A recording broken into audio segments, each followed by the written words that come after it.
Oh, all right, Mr. Kavanagh. We are back. Hello, sir. We are live. We are.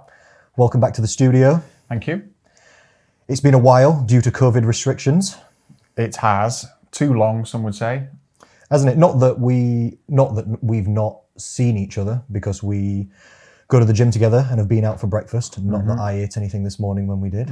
Well, I know, it's still a sore point. As far as I'm low calories. concerned about that. Yeah, but how many calories are there in a slice of bread? I estimate in that breakfast we have 800 or 900, maybe 900. That many? For me, maybe 800. All right, 800. You've bartered me down. You've twisted my arm. You could have 2 slices of toast I instead of could, 3. but then I feel like that's just weak. So Yeah, but you're having the eggs. it's true. We do have 4 eggs. How many calories is it for an egg? 80 something. Is it that many? It is, yeah. It can be 100 if it's a massive egg, but those don't look like massive eggs. So it's 86, but we could call it 100, I guess. That's 400. 3 slices of toast. Is it 100 for a slice of toast? Some slices of toast are 150. Those ones are quite thin. Yeah. And it is, what type of bread is it? Sourdough? Yeah. It's quite thin and it's got holes in it. So it's like, it's not a full bread. Yeah. It's filling though, isn't it? It does feel We do thick. have 4 eggs. Yeah. It is Maybe mildly that's the abnormal. part. So if we're thinking about 1,000 calories for that breakfast, I think less. I'm going to give it 800. Maybe. Right. I'm going to give it 800. 3 breads, 4 eggs, butter. It looks like they put olive oil on it as well to me, which is probably one of the reasons why it's nice. Yes, but is that not good for the heart? It is good for the heart, but too many calories is not overall. So I'm just trying to stay slim, Daniel. Yeah, all right. I'm just trying to stay slim. But it's ruining breakfast banter. But let's move on. No, I still came for breakfast because it's not that I don't want to not hang out with you. I just can't eat out that many times. Well, true, but you were just like staring at me eggs and dribbling, which was a little bit off-putting, to be quite honest. I hope that's not true. I hope it didn't feel like that to me. You probably just weren't aware of it. No, I ate porridge when I came home. As threatened. Like a good little boy. Yeah. What's the children's story? Goldilocks. I was about to try and make a joke about me being like Goldilocks, but I couldn't remember quick enough. Beth had got 3 different bowls of porridge out for you. Yeah. Anyway, moving on from breakfast. Yes, breakfast talk. Wait, you ruined one of my olive oil questions, which I'm going to take off. All right, wait then. Let's go for it. Let's keep all the questions in. Well, I'll leave it in there. But as you know, I've been steadily accumulating questions for you, which are all like protein or nutrient or weight gaining, muscle building related. Okay. Over a period of a few years. And these have happened when various people have given me these statements that they are positioning as absolute, irrefutable fact. And I've been, I'm not, is it though? It just doesn't wash with me, but I've lacked the knowledge to be able to immediately counter it. And we would not wish to ultra-crepidate now, would we? What does that mean? Don't you remember? We looked it up. I'm going to look it up right now. Wait, don't tell me. Ready? Let's Google. Define. It was in the same week as absquatulate. Ultra-crepidate. It's come up with ultra-crepidarian. What? Crepidate. I'm just spelling that out there. Verb. Intransitive. Okay. To go beyond one's scope or province, especially to criticise beyond one's sphere of knowledge. Correct. This is such an obscure word that Google hasn't come up with the thing that's where you press it and it says it'll read it to you. That's how an obscure word that is. I had to look it up one day. But this is what I didn't want to fall foul of, an ultra-crepidation by countering these people without actually knowing. Being friends with you is like word of the day. At least once a week you use some kind of word that I have no idea what you're talking about, and then... Well, I might come up with another one yet. So, loads of words, yes. Loads of knowledge, no. You can make it sound like you know what you're talking about. Yeah, exactly. But again, that would be ultra-crepidating, wouldn't it? Anyway, let's move on. So to preface this podcast for people at home and listening, we thought we'd come and chat. On camera, didn't we? Put forward some information. We went back and forth a little bit. We were thinking about what to do, and then you quite nicely proposed that you've got all these questions that have built up, or things you're not quite sure about. We had a few topics, didn't we? And then suddenly thought, I I ask you a lot of questions just when we're naturally talking anyway. So I thought I could just field them all at once, and then we'd have less to talk about next time. And you could actually eat eggs. I could eat some eggs. Yeah, exactly. Rather than so chatting. I have self-interest at heart. Or maybe we'd get more exercise done at the gym. Because we train for 1 hour 15 and then we only actually train for about 45 minutes. That'll never happen. No. Half of the time it's just chatting. There's always going to be something. Yeah. Today we were talking about taxes. Yeah, we were randomly. For about 15 minutes. Yeah. It's ridiculous. Anyway. The bench was heavy though, wasn't it? So these questions are completely blind to me. I'm excited. I love Q&A. Yeah. I don't know what these questions are. I did offer I could give you a preview, but You did. I thought that'd be less interesting. I never like to be... Well, I don't mind if I know what the questions are, but I just like to just talk about it naturally and we'll just see what they are instead. Allow me to hit you with the first one then. Go on then, please. You cannot be healthy unless you have low fat or no fat in your diet. Really? Position to me is an absolute truth, and I smell a rat. So repeat the question for me, because I think the wording of the question is very important. It depends how you phrase it. You can't be healthy. You can't be healthy. You can't be healthy unless you have either a low fat or no fat diet. This is definitely not true. That's what I said. But I couldn't back it up with why. Well, it's a ridiculous thing to say. That's a ridiculous thing to say. You cannot be healthy without a low or no fat diet. This is not true. If we're talking about health first, if we define healthy people, health's like firstly the absence of disease. Yes, I suppose so, in part, yeah. Yeah, in one of the ways, isn't it? Like you're functioning without major issue. Yeah. Let's say. Can you do that with fat in your diet? Yes, you can, of course. If you eat fat in your diet, that doesn't necessarily give you diseases.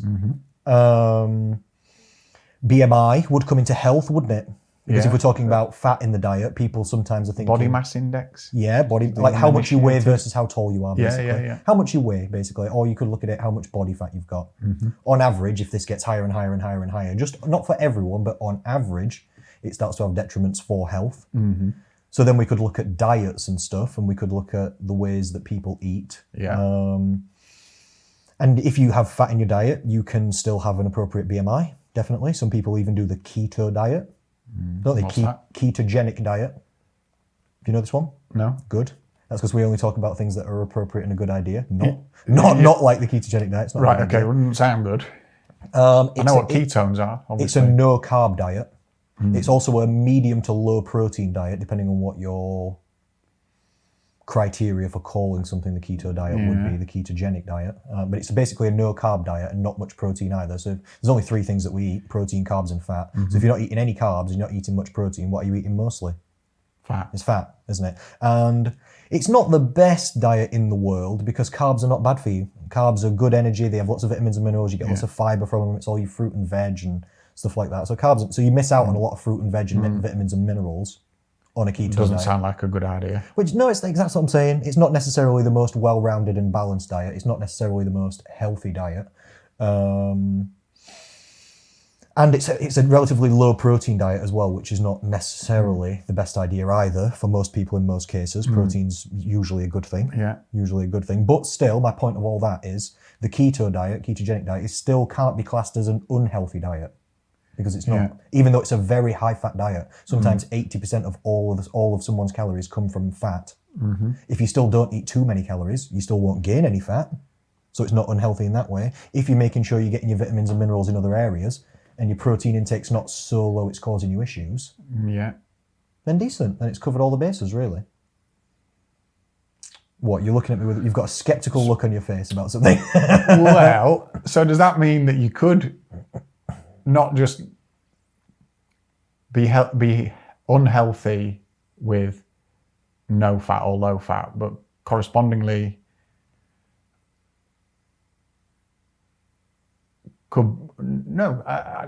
is that an argument for no fat or low fat though? No, I'm saying that even a very high fat diet is also classed as a healthy diet. Like you can't say that. Yeah, but you could just have fat and not protein and carb and be healthy. ish. You can't have no protein and no carbs really. You need to, or you'd need to supplement vitamins and minerals and stuff back from somewhere. You'd need to at least supplement, and there's a bit more. But my point, what your person said, unless you have low fat, you can't be healthy. My point number one, well, so this is like my third point, but what my point would be, but what about the ketogenic diet, which is not the best diet in the world, but it's not classed as an unhealthy diet. Yeah, there are athletes that are fat based. It's massively fat based. It's 80% fat.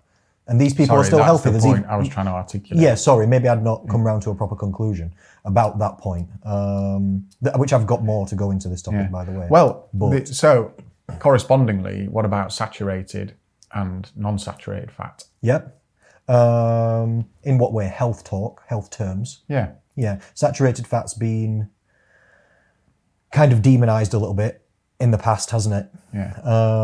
As being unhealthy for the heart and stuff like this. Are they mainly from like processed foods? No. Did you get saturated fat in nature? Yes, you do, definitely. Right. It's in meats and stuff like this. Okay. Animal fats are saturated fats mostly. Right. Some plant fats are also saturated fats, like coconut oil. Coconut oil's, I can't remember exactly what percentage, but it's very high percentage of saturated fat. But people are like, oh, coconut oil, healthy. Still, don't they? Yeah, totally. Yeah, and saturated fat comes from meats and stuff like this, and animal products mostly, generally. And it's been demonized because in the past there were studies that showed if you gave people a load of saturated fat, it was bad for like your cholesterol ratios and stuff like this, and then that's not great for your heart. And also, dietary fat's got loads of calories, so it's easier to make you overweight faster with dietary fats, etc., etc. This turned out in the long term to not really be true. What it turned out is more important is your balance of fats in your diet. So if you have loads of saturated fats, that's bad. But if you have loads of unsaturated fats, that's also bad. If you have like way too many and there's no balance. I'm not sure about... So unsaturated fats, what are the best food groups for that? They're mostly plant fats, that's like olive oil. Right, and stuff pulses like this. And... Pulses, I'm not sure. I'm not sure how many grams of fats is in 100 grams of pulses, to be honest. That's not really something I've ever eaten. So I'm not sure. It's mostly plant fats though. Yes, that's seeds and beans and stuff like that. Yeah, and oils that come from those, like olive oil and stuff like this. Which you would have had on your eggs on toast this if morning. I would have partaken. If you had partaken. But not today because it's #diet. It's a 6-pack summer in case you've not noticed.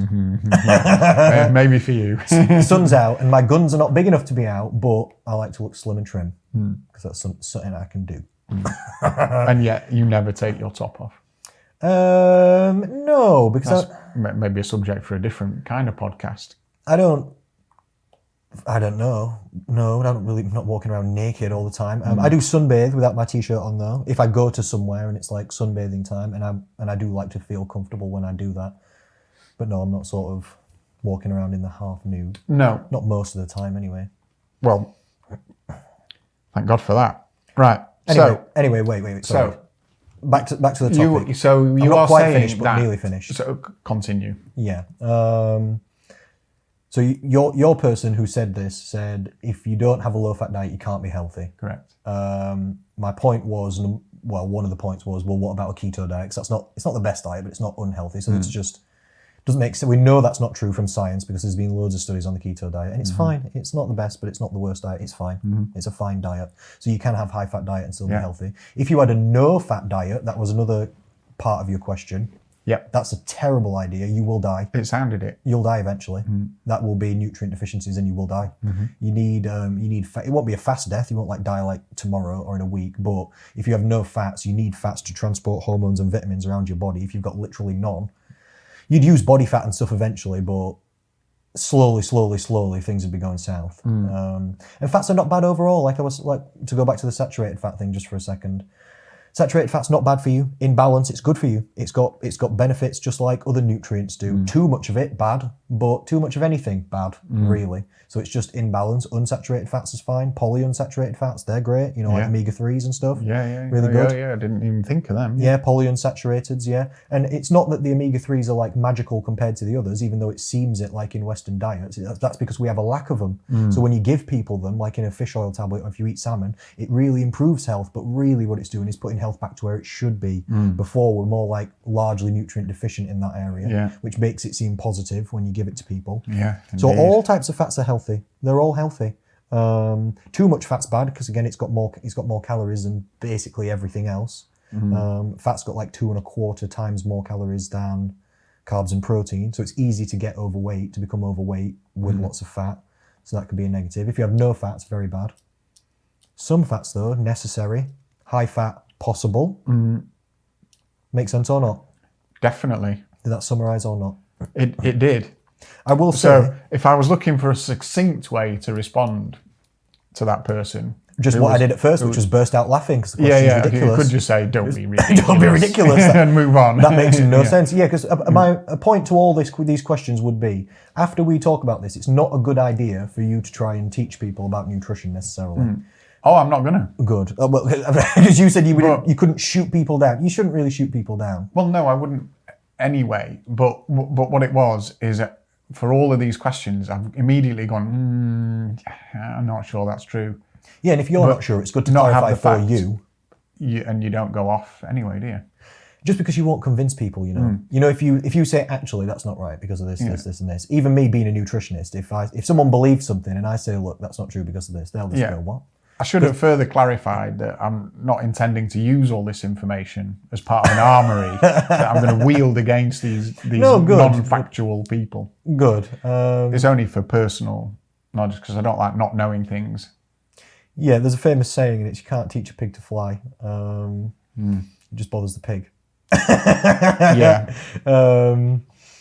You know, or it's like you can't lead a horse to water, you know. Well, you can, but you can't make it drink. I got it wrong way around. Yeah. One of my questions is about water. But can I hit you with question 2? Go for it. Do you feel you've covered question 1? It could be covered. Detail? I mean, we could go on about it for an hour because there's loads of different tributaries. It's not true. That was a stupid thing to say. Let's try not to meander too much. Okay. So, second question. You need to have protein within an hour of exercise. Oh, that's a good one. For it to work. I like how you're like leaning slightly towards me and making hand gestures. I feel like I'm on Who Wants to Be a Millionaire or something. I'm wondering if I get to phone a friend. No. With this sort of blind. You had the opportunity to preview the questions and you have declined. Ask the audience or go 50-50. No. I could have previewed the questions, you're right. But I don't know, I feel like that's less fun. Definitely less fun. Yeah. So protein within an hour or it won't work. This is the specific wording. Loads of people do say that. That's they call it the anabolic window. Did you know? I did not know. That's literally what the term is. It's the anabolic window. And the anabolic window is a real thing. Right. It's after it's within an hour of exercise, isn't it?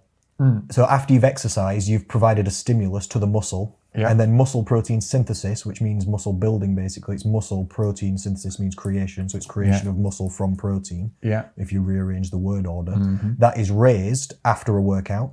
So your ability to build muscle goes up after you've stimulated muscles in your body. Makes sense. Definitely true. And then it drops off after a period of time. But it's not like an anabolic window that you'd struggle to get through. It's more like 2 really big wide gates. Because the anabolic window is more like 36 hours after training. You'll get really quite decently high like muscle building rates inside those muscles that have been stimulated for like a day and a half after training. Yeah. To my knowledge, there are actually no studies showing what happens, unless there's a couple of new ones that I've missed or something, but there's not been any major studies showing what happens if you stimulate people's muscles with exercise and then give them protein an hour after. Most studies give people protein servings 2 to 3 hours after training. Yeah. So there's not really massive amounts of information showing even what the anabolic window or anabolic stimulus or whatever you want to call it, the MPS like I just spoke about, would be after an hour. What studies do show conclusively is that it's really raised for about 2 to 3 hours. About 2 to 3 hours after training, you've got really high your muscle protein synthesis going on inside the muscles. Your muscles are they'll absorb carbs really well. Yeah. You'll absorb protein into those muscles. They're like primed to rebuild for about 2 or 3 hours. And then it drops steadily for about a day and a half. Okay. So there could be a crumb of truth in that then. You should get protein in decently fast, but it's not like if you're not within 1 hour, you won't make any gains. That's not real. Yeah. You should eat within 3 hours would be a good idea. It was specifically that it wouldn't work. People say this, there's no point training. Yeah. But what if you've got protein that you eat half an hour after exercising, but it's not immediately in your system, is it? That's also takes true. a while to digest. That's also true. For example. Yep, that's or also slow true. release. That's definitely true. Yep.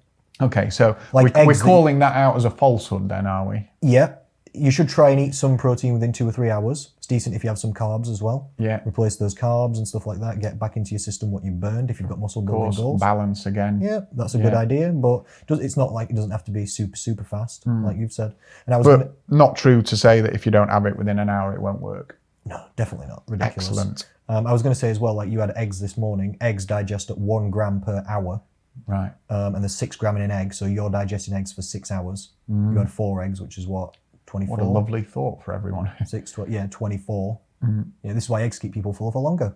Because the proteins doesn't enter your system even within an hour. You're digesting your breakfast for 6 hours-ish. That depends on what else you've eaten as well on top of it, which also might slow it down. So that's quite a good food to have if you're trying to reduce snacking and stuff. Oh, definitely. It keeps you fuller for anything that keeps you fuller for longer signals is good. for longer. Yep. But that's straying into another question, probably. Anything that keeps you full for longer is good if you've got fat loss goals, really, or if you've got calorie control goals. Cool. Definitely. Okay. All right then. Question number 3 then, Ding, sir. ding, ding, ding. Eating carbs Yeah. will make you fat. Oh, really? Is that the end? Full stop. The end.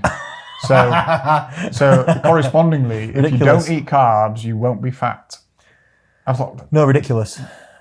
yeah, No, ridiculous. Eating carbs. What's the question? Eating carbs. Eating or the carbs statement will make you fat. No, not technically. No. Too many calories makes you overweight. Where they come from doesn't matter much. Well, what if you're burning the same amount of calories that you're taking in? Then that by definition wouldn't be too many calories. That'd be the correct amount. If you burn more, then you'd have to eat more, but there's still a level that'd be too many. But you have a job on burning calories, don't you? Oh, difficult. Really difficult. Like our weightlifting session this morning, 200 calories burned maybe. Low. You know, if Hardly any, really. If you're trying to lose a stone, do you know how many calories you got to burn? Go on. 49,000. What? You just blinked at me there. You just blinked. Just like, yeah, a stone's 49,000 calories burned, 200 in a gym session. All right then. All righty then. Okay. It's not going to work, is it? It's not going to work. No, it's going to take happening. 17 years. Or whatever, isn't it? So, how many calories? This is probably a ridiculous question. Do you burn daily, just in a normal sort of day routine, no training, bit of walking, just breathing in and out, thinking, not eating eggs, that kind of thing? Depends on how much you weigh and what your other activity, how tall you are. Depends on muscle mass. Depends on how much what's called non-exercise activity, calorie burning. It's called NEAT, non-exercise activity thermogenesis. That you do. Like we're sat here, we're not frozen. We move a bit. It depends how much like fidgeting and stuff you do. Roughly 1 calorie per kilogram that you weigh per hour per day. Right. So again, not many. Depends. I don't know. It depends what you class as many. Not in your case, anyway. Oh, thank you. You're saying I'm small, Daniel, over there. Well, and you know, any opportunity for a jibe when we are like pretty much identical height and weight. That's true. That's true, actually. So 1 calorie per kilogram. 1 calorie per kilogram that you weigh per hour per day. So, so the calculation is your body weight in kilograms, 70-ish for us. Let's just say it's 70. Times 24, because that's how many hours there are in a day. Yeah.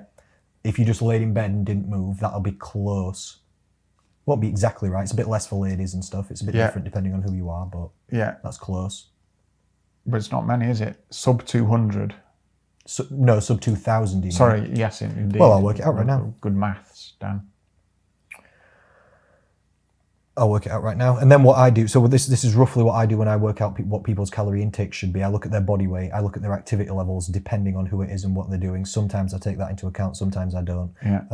I add on what's called an activity level multiplier after doing this, depending on how active or not I assume somebody is. But 70 times 24 for me is 1,680. So you're going to burn that just being Connor? Just to stay alive. Yeah. Yeah. But then probably burnt 200 calories in that gym session. I'm probably going to burn 200 or 300 calories walking. Yeah. Protein intake adds the same amount of calories to your calorie intake per day as grams that you eat.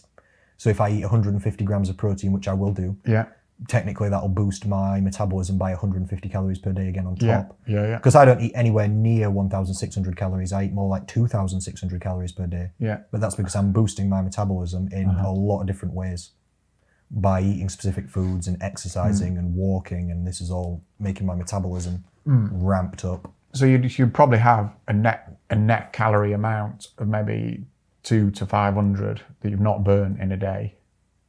I don't understand exactly what you mean, sorry. So when you've added up all the calories that you've consumed and all the ones that you've burnt, you probably have a surplus of between 200 and 500 a day. 2,000 and 2,500, do you mean? No, 200 and 500. Oh, sorry, now I understand. You mean, am I eating 200 to 500 more calories than you're I burning? On top of that base level, way more. In terms of my actual requirements, no. I'm probably eating 200 or 300 calories less than I require overall because I'm trying to be as lean as possible. And currently controlling my calories for dieting. If you wanted to muscle build, 200 calories too many would be a decent idea. So you've got a bit of spare energy to go. Totally. Whoosh. For me, why I didn't eat the eggs is because I'm #dieting. So I'm going for calorie deficit. So for me, I'm probably eating a couple of 100 calories per day too few. Still way more than 1,600. Way totally. More. But I'm eating more like 2,200 a day probably. Which for me, my metabolism is probably 2,400, 2,600, including all exercise. Yeah? Yes. Makes sense. Yeah. But we have strayed from I know we've not point answered the question at all. As is normal. Carbs and fat. Just eating carbs will make you fat. But you kind of have covered it though. A little bit. You? Because the carbs bring a calorie amount with them. True. But if you're burning it, it's fine. You're not going to get fat. Yep.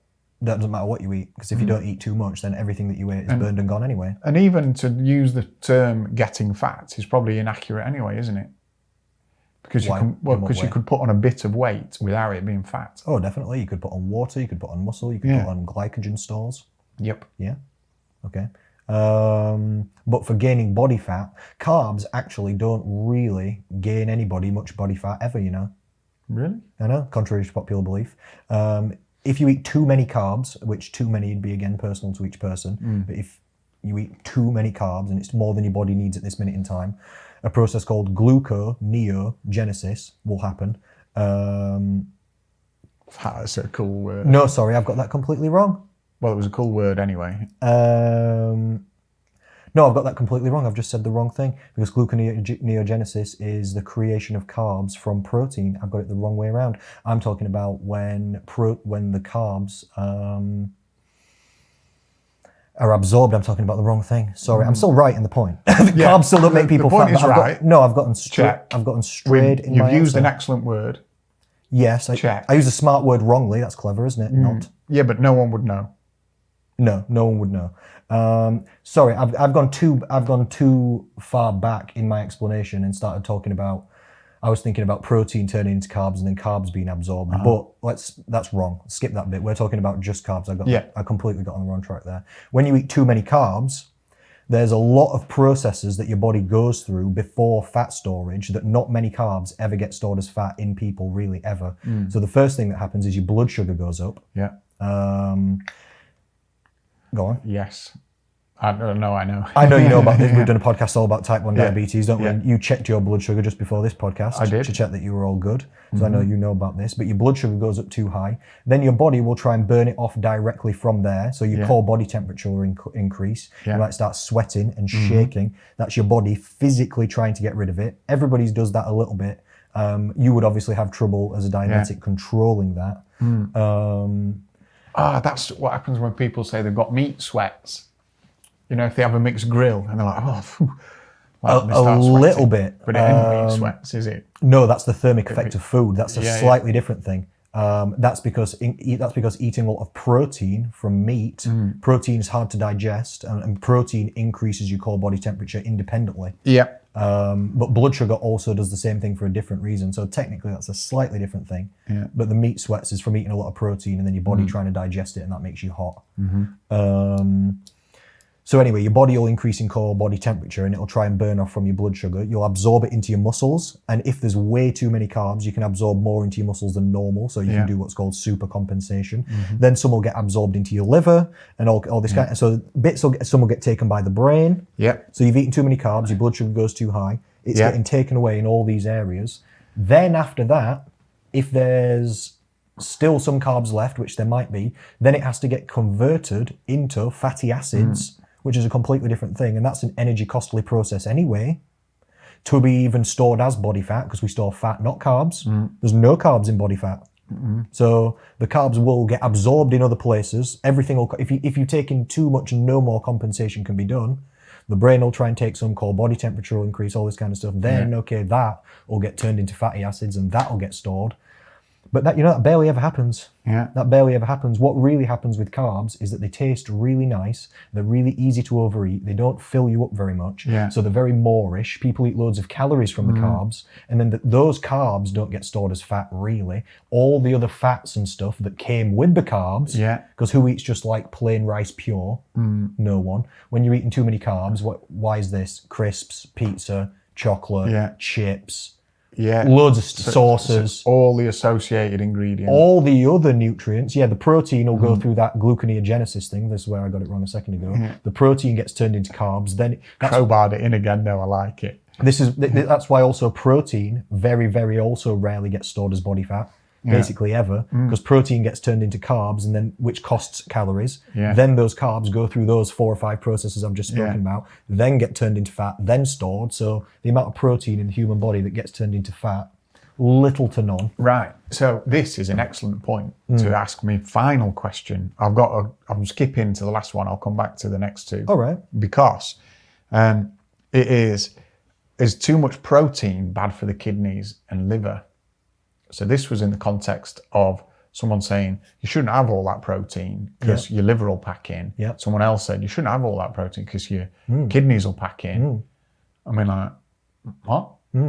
I got told that by a nurse once. Is it true? No, it's not true.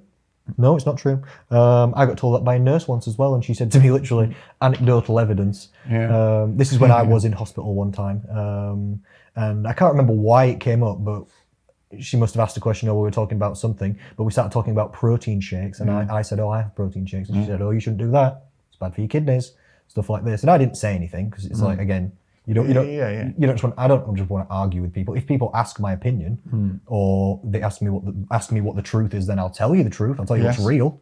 But if people don't directly ask, I don't jut in. But she said, we had these 2 massive guys came in, and they drank a lot of protein shakes, and their kidneys were screwing up. And I was thinking, steroids. Yeah, totally. Did you ask them what else they were having? Steroid tablets and stuff like this destroy your kidneys and liver.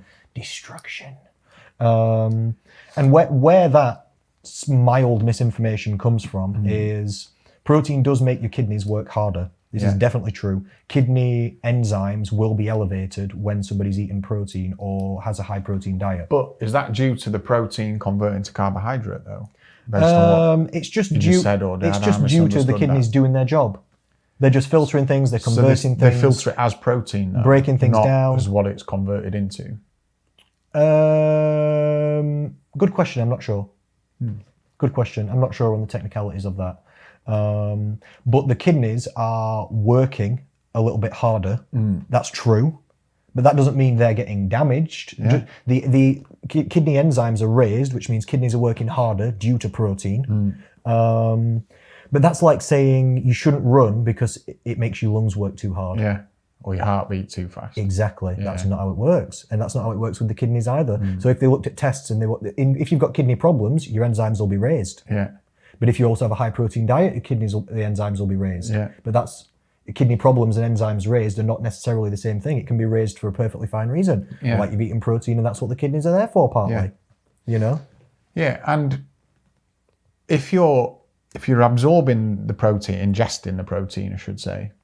And you've been working out and you're looking for that to help build, is that still processed by the kidneys, or is it excess protein that is processed by the kidneys?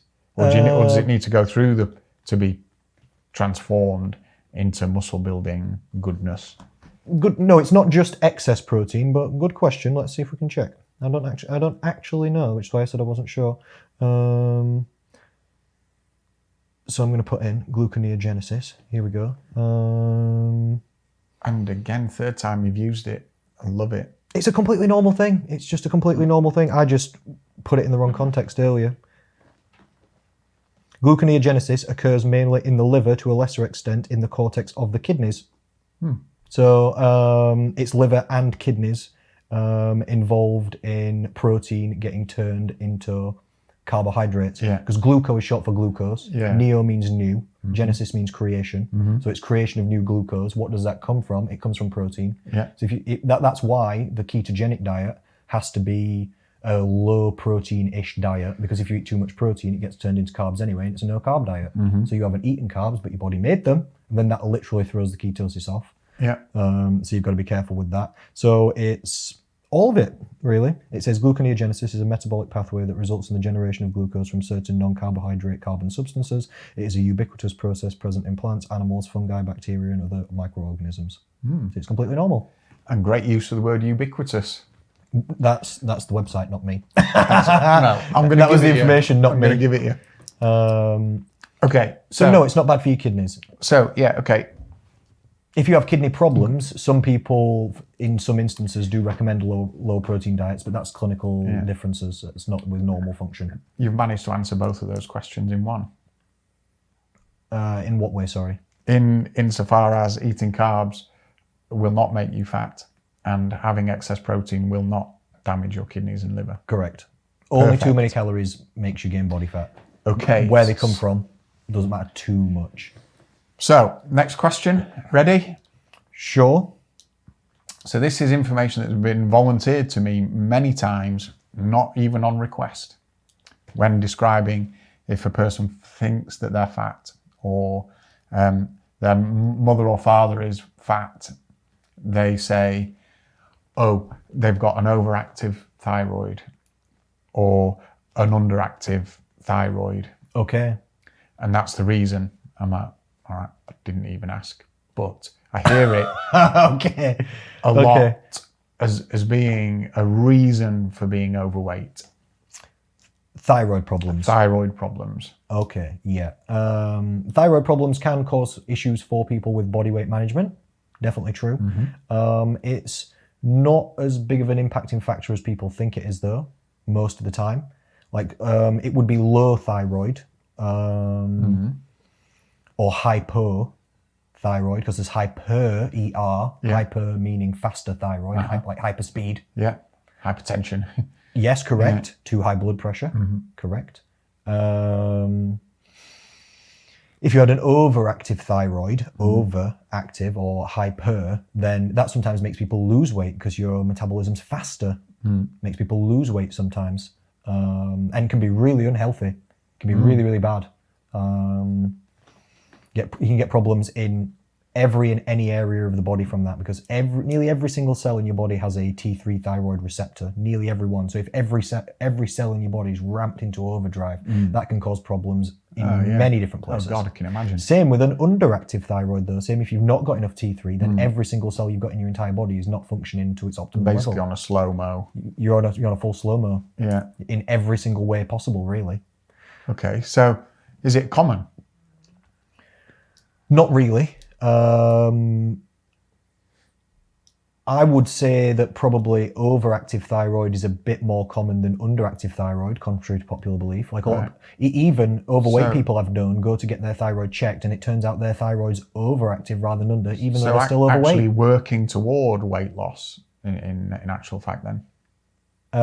Yes, in that instance, perhaps. Again, it's not a massive factor though. Again, and for someone with low thyroid, the average is they'll weigh 5 to 10 pounds more on average, more than somebody who, that's literally the science. Right. They'll weigh 5 to 10 pounds more on average than somebody who has a quote unquote normal thyroid average levels. Well, it doesn't seem much. It's not helping, but it's not loads. It's not the end of the world. And it's an easy fix. You can just go to the doctors. You can just get thyroxine tablets, T3 or T4. They might put you on a blend, they might not. Right. And you can just, like I have testosterone replacement therapy. Yeah. You have insulin injections due to your type 1 diabetes. These are hormone therapies. Yeah. You can also get thyroid replacement, and you just take the tablets. It's not really got any side effects, really. It's not that bad for most people. For a lot of people, it helps. Yeah. And then that just brings the level straight back up to normal, and we're good to go. Okay. So it's an easy fix, even if it is a problem. It's an easier fix than if your thyroid's too high. Yeah. Because then you might have to get your thyroid removed and stuff like this. I know. Then you operations and stuff. But if you take the thyroxine tablets, your thyroid stops producing its own T3 anyway, and the tablets just take over. And then you're rocking and rolling. It's worse again, the low thyroid is worse for health probably than it is for people's body weight. Yeah. It's not that just you'll be packing on weight and you don't know why. Yeah, it's affecting your calorie maintenance level and your internal stuff a bit, but not maybe it's worse for health because everything else in your body is also not going as good as it should be, if you understand. Yeah. Okay. But it doesn't seem like it's as prolific as perhaps the impression might be that.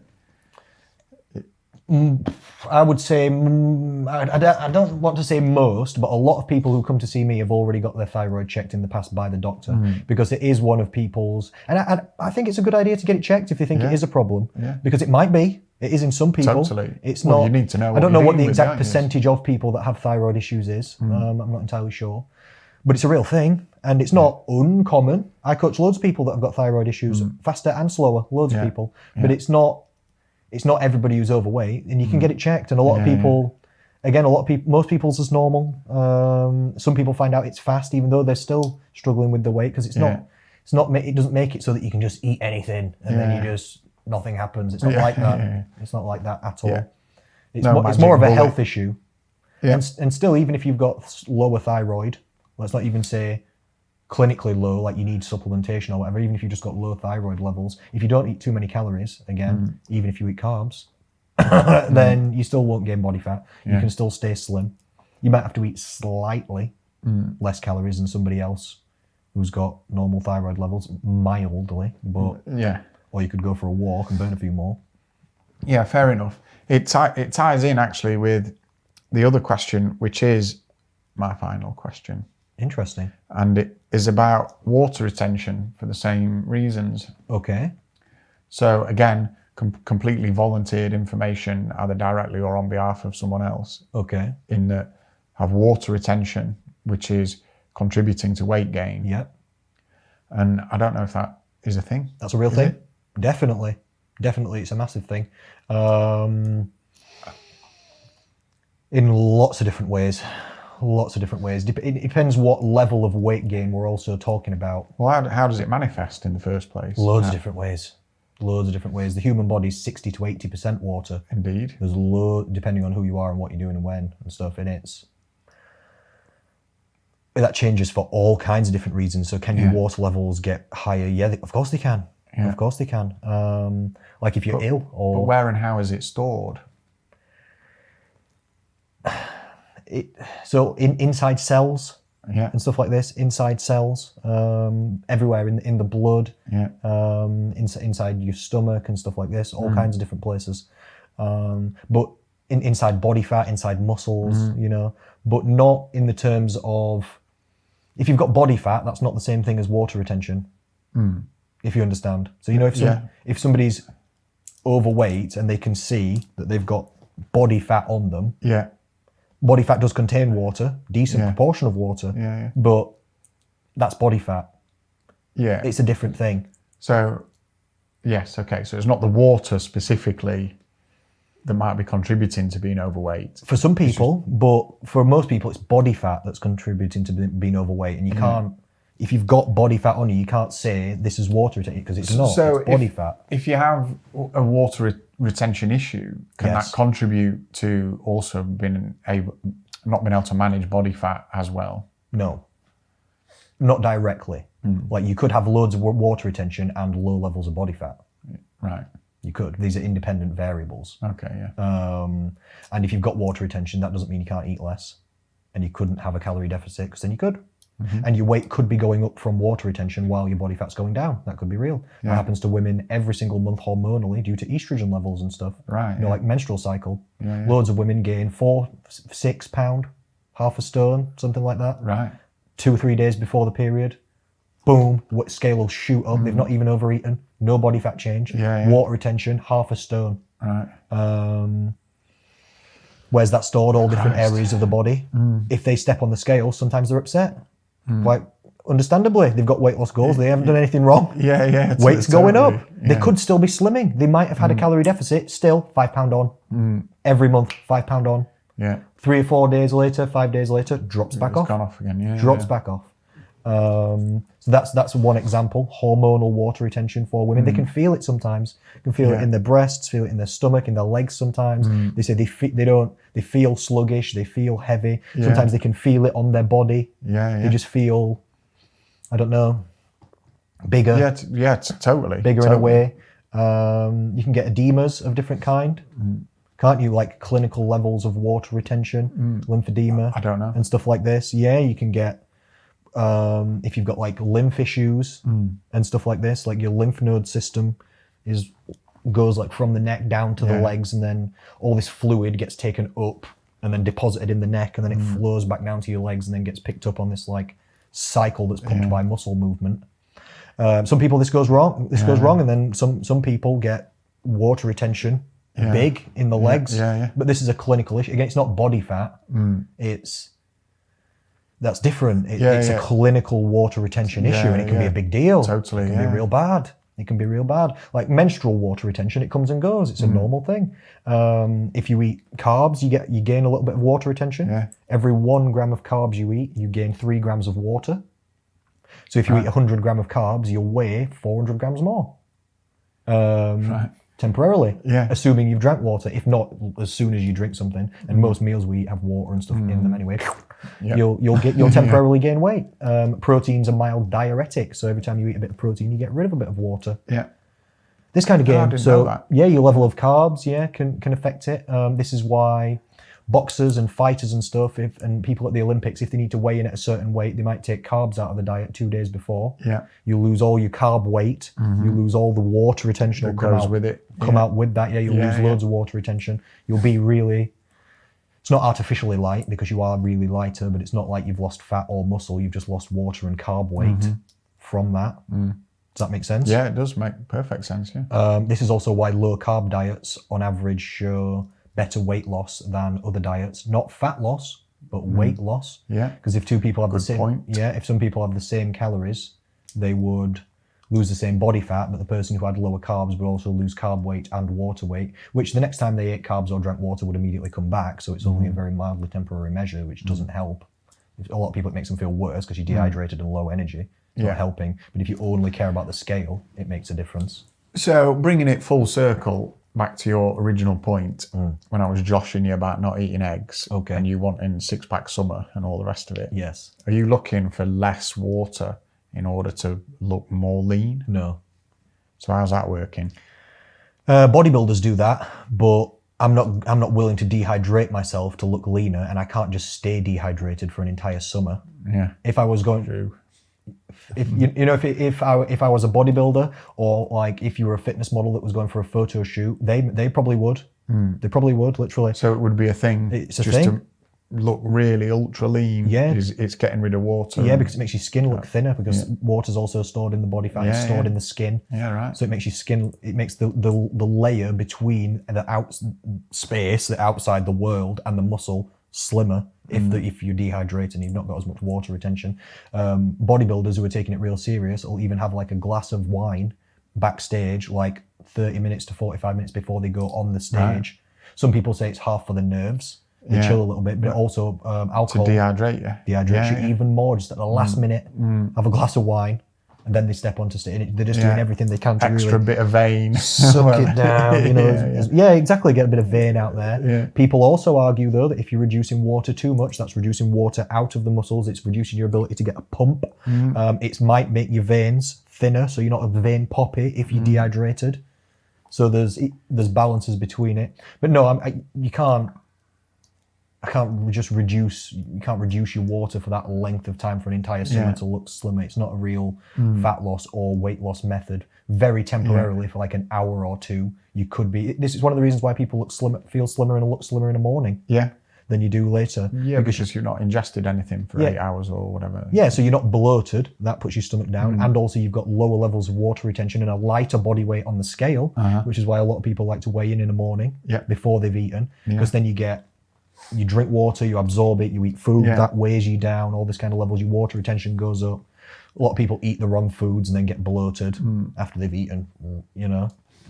It would then be a good idea to weigh yourself at the same time every morning, wouldn't you? Definitely. Because you're not necessarily have been as affected by how much or little you've eaten the day before. That's going to offer you quite a consistent, like barometer, I suppose, to whether you're losing or gaining. Yeah, because like we're talking about weight here, specifically body weight, not body fat. And when you step on the scale, you're not testing or checking how much body fat you've got. No. You're checking how much everything you've got. Yeah. And even when you said and people say, and we might say just because it's language, we might say,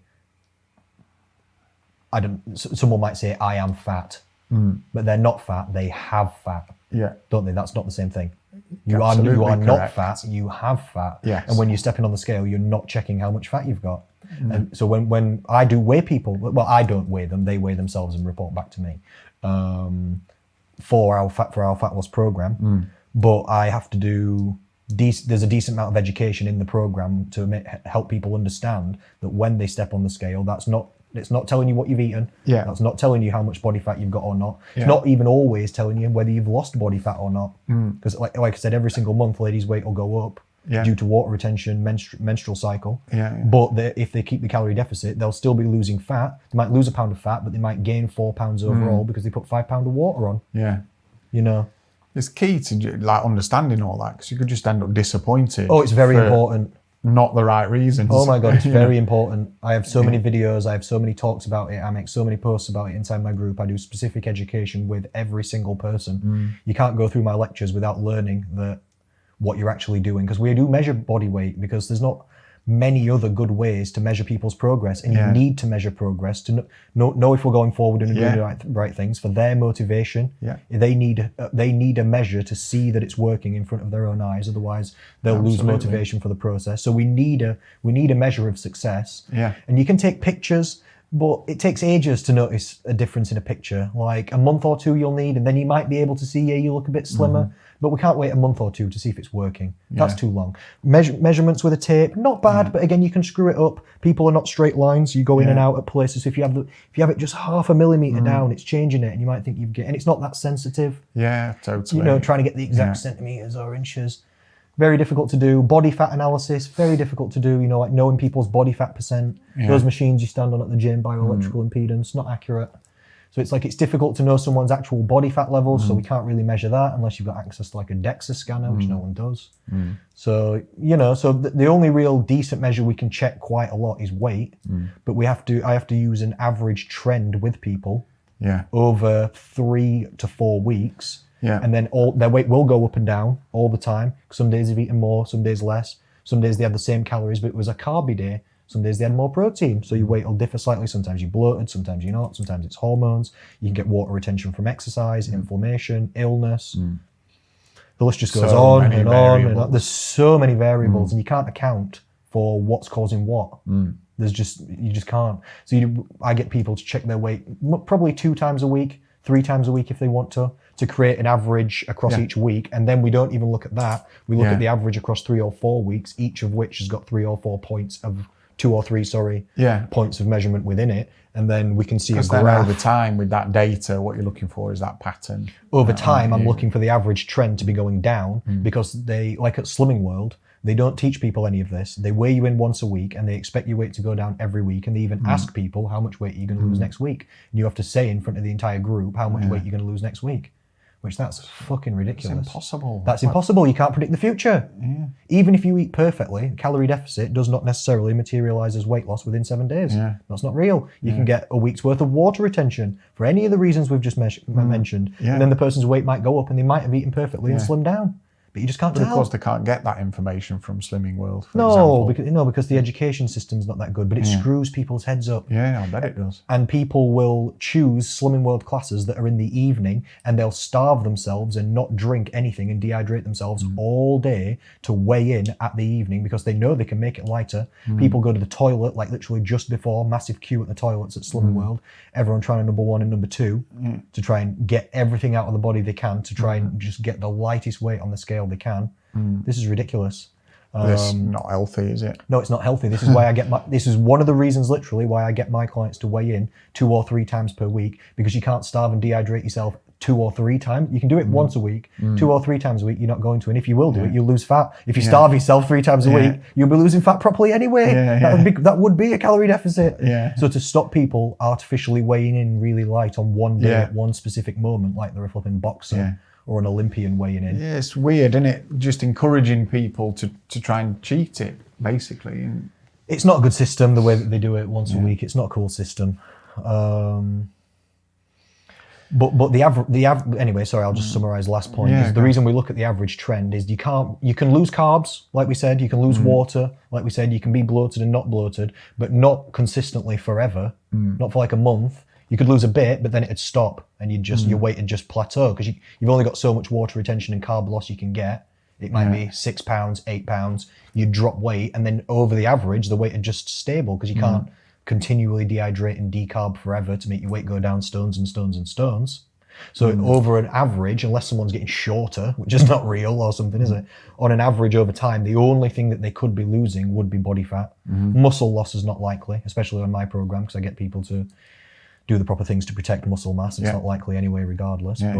So the only thing they can be losing on an average trend is body fat. It will go up and down in between, but on an average trend, there can be no other variables that work in the long term. That's it. For that change. So that's how we get it. Very sensible, sir. I've planned for it all. I've understood all of the variables and tried to get it as flipping on point as it possibly can to be able to show people in front of their own face the result that they want. Outstanding. I have to do a lot of unpicking as well of people's negative mindsets when they come from other programs that have not done this to them either.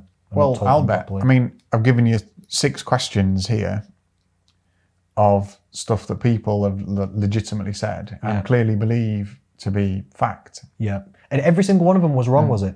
Well, I think pretty much. Let's just go over them. Yeah, please. So my response is... You tell me what the answer was. My response to see if you've understood. I'm gonna give an abridged response please. To each of these, if I may. So first question is, you have to have low fat or no fat in order to be healthy. Yeah. Response, if required, don't be ridiculous. Second, don't be ridiculous. You need to have protein within an hour of exercise or it won't work. Don't be ridiculous. Don't be ridiculous. Eating carbs will make me fat. Not true. Don't be ridiculous again. I can't say don't be ridiculous because what was it again? Eating carbs will make me fat. Because if you eat too many carbs, you could gain body fat. So it's not never, but it's not really, not likely. It's too many calories. Yes. I think you bring it back to calories. And of course, carbs are good and necessary. Not technically necessary, but good. Not necessary. Not technically necessary. Like on a keto diet, no carbs, you won't die. So not technically necessary. No, protein, necessary for life. Fats, necessary for life. Carbs, not technically necessary. Your body can make its own carbs out of protein. Okay. And it will do. Or it can run on ketones, which is what the ketone diet is. It's got a backup for zero carb situations. So it's a no, they won't directly make you fat. Not directly. In moderation. Can contribute though massively if you eat way too many carbs. And that turns into too many calories. I'm into that. So is too much protein bad for the kidneys and liver? No. No? No. We'll just go with a straight no for that. Well, okay, you could say if you've got kidney issues and then specific kidney issues that somebody... A caveat. So if you've got in clinical situations, okay. But no for normal people because too much protein would get... I'm still annoyed because I thought... I've not been perfect on this interview. I'm still annoyed that I said that gluconeogenesis thing at the wrong time. You've got to let it go because you've introduced a fabulous word. I'm still annoyed though. Be comforted, Connor. That I got that wrong. But if you have too much protein... it goes through that gluconeogenesis to get turned into carbs, and then the carbs just do what the carbs do. So there's not really, in normal situations, such a thing as too much protein, because it'll just get changed into carbs anyway. Because in the context it was stated, it was that, you can't be having 140, 150 grams of protein. Your kidneys and liver will pack up. Well, that's not too much anyway, so that'd be even irrelevant in the situation. So the final one, which we're grouping together, is that overactive or underactive thyroid and water retention are the direct reasons that I am overweight. So is also not true, because it's not a linear, unless you have, a specific condition maybe. It's not a linear route. What do you mean? To Unless being you've got overweight. A specific condition. What do you mean? Sorry. Well, you were saying about low thyroid, which can contribute to weight gain. It can make it a little bit different. Yeah. Again, studies show on average 5 to 10 pounds extra body weight comes from people who've got low thyroid. Not like stones and stones though, and it's not slowing someone's metabolism to where they can only eat like 1,000 calories a day and they're still putting on weight or anything. Not unless you're only 4 foot tall, or something. Not really. Okay, so we'll go with it is not directly proportionate. No, and low thyroid's not the slowest metabolism you can have anyway. Polycystic ovary syndrome can be worse. Polycystic ovary syndrome is statistically the slowest metabolism someone can have, not thyroid issues, and that can slow the metabolism by 40% sometimes. Studies show. Blimey.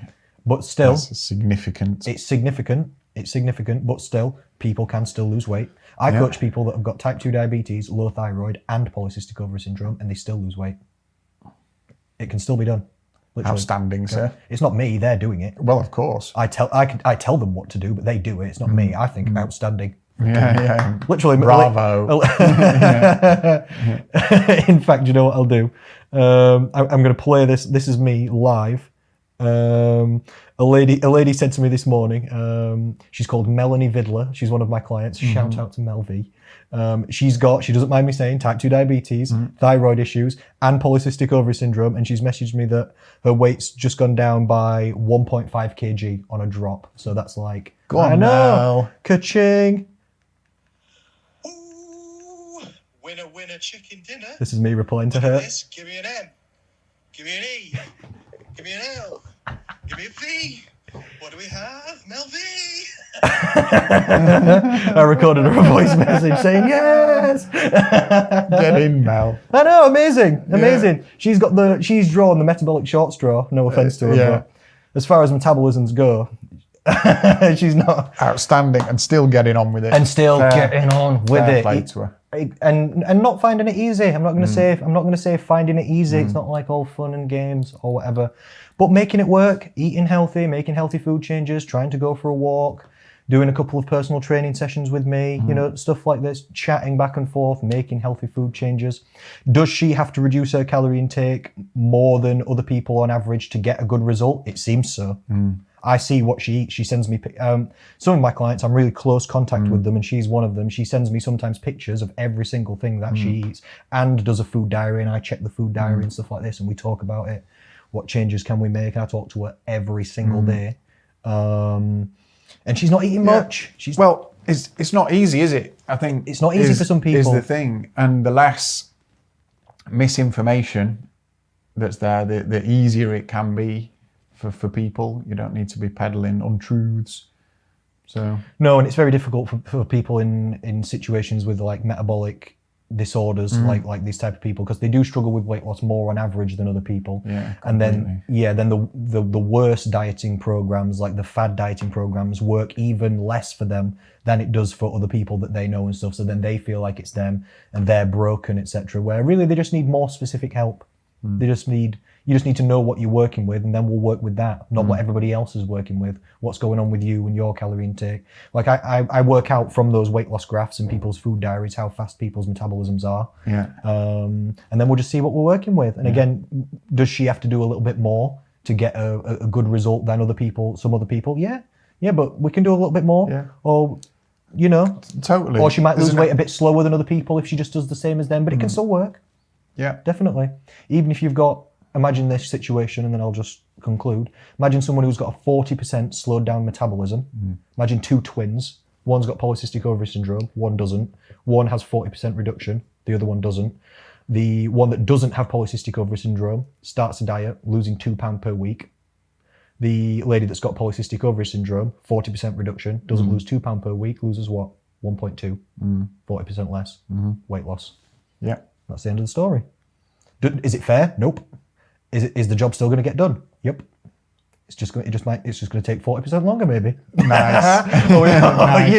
Or we might have to put in a little bit more effort to boost that up, because we can boost people's metabolisms, like I said I do with mine. Yeah. If someone's got 20% metabolic reduction, much more common with polycystic ovary syndrome, Yeah. we can boost their metabolism by 20%, no probs. If they're willing to do the right things, no probs. And then we're back on the game. Fantastic. Fantastic. You have answered my question, sir. Thank you. Thank you. I feel almost more flawless. armed I feel, but I'm with upset. information just in case I need it. Mission accomplished. Mission accomplished. 1 hour 5 on the podcast. Nice. Not bad. Thank you for coming. Thanks for having me. Thank you for listening as well, ladies and gentlemen. This podcast is going to be on Spotify and Apple iTunes in audio only, and it's also going on YouTube with all the cameras set up. Thanks, Connor. In the upgraded studio. Thank you very much. It's been lovely to speak to you again. I hope we do another podcast soon. We shall. All right. Thank you. Thank you for listening, ladies and gentlemen. We'll speak to you and we'll see you again soon.